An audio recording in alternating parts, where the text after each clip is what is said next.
Hello, നമസ്കാരം. ജയരാജ് പണിക്കരാണ്. ഇന്ന് തിരുവൈരാണിക്കുളം മഹാദേവ ക്ഷേത്രത്തെക്കുറിച്ച് കുറച്ച് കാര്യങ്ങളാണ് പറയുന്നത്. തിരുവൈരാണിക്കുളത്തെ മഹാദേവനും അതേപോലെ തന്നെ ശ്രീ പാർവതി ദേവിയും ഒരുമിച്ച് കുടികൊള്ളുന്ന ക്ഷേത്രമാണ്. അവിടെ ശ്രീകോവിലിനുള്ളിലെ ഭഗവാൻ കിഴക്കോട്ടും ഭഗവാന്റെ പുറകിലായിട്ട് ദേവി പടിഞ്ഞാറോട്ടുമായിട്ടാണ് ദർശനം പ്രതിഷ്ഠ ചെയ്തിരിക്കുന്നത്. ഏറ്റവും പ്രധാനം ധനുമാസത്തിലെ തിരുവാതിര നാളാണ്. തിരുവാതിര നാൾ മുതൽ 12 ദിവസമാണ് ദേവിയുടെ നട തുറപ്പ് മഹോത്സവം എന്ന് പറയുന്നത്. അന്നൊക്കെ അസാധ്യ തിരക്കായിരിക്കും. ഭഗവാന്റെ ക്ഷേത്രം എല്ലാ ദിവസവും തുറന്നിട്ട് പൂജകളും മറ്റുള്ള കാര്യങ്ങളൊക്കെ ഉണ്ടായിരിക്കും. പാർവതി ദേവിയുടെ ക്ഷേത്രമാണ് ധനുമാസത്തിലെ തിരുവാതിര നാൾ മുതൽ 12 ദിവസം മാത്രമേ കൊല്ലത്തിൽ തുറക്കാറുള്ളൂ. അപ്പോൾ ഈ സമയത്തൊക്കെ ദേവീ ദർശനം നടത്തിയിട്ട്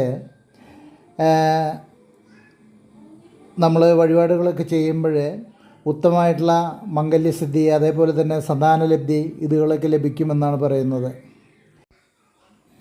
അവിടുത്തെ പ്രധാനപ്പെട്ട വഴിപാടുകളെന്ന് പറയുന്നത് താലി, പട്ട്, പുടവ, പിന്നെ അതേപോലെ തന്നെ മഞ്ഞൾപ്പൊടി, സ്വയംവരാർച്ചന, വാൽക്കണ്ണാടി, മഞ്ഞൾപ്പറ, പൂപ്പറ, പിന്നെ പറകളാണ് മലരുപറ, അരിപ്പറ തുടങ്ങിയതൊക്കെ പ്രധാനപ്പെട്ട വഴിപാടുകളാണ്. ഈ ക്ഷേത്രത്തെക്കുറിച്ച് പറയുമ്പോൾ ചെറിയൊരു കാര്യം പറയുകയാണ്.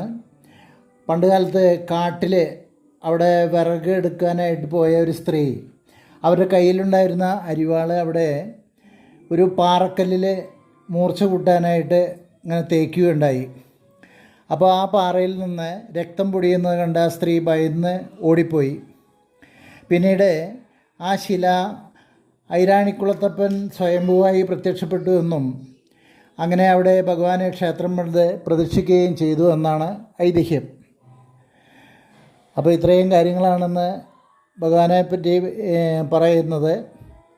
ഓം ശിവം ശിവകരം ശാന്തം ശിവാത്മാനാം ശിവോത്തമം ശിവമാർഗപ്രണേതാരം വ്രതോസ്മി സദാശിവം അന്യഥാ ശരണം നാസ്തി തമേവാ ശരണം മമ തസ്മാൽ കാരുണ്യഭാവേന രക്ഷ മഹേശ്വര. ഓം നമഃ ശിവായ.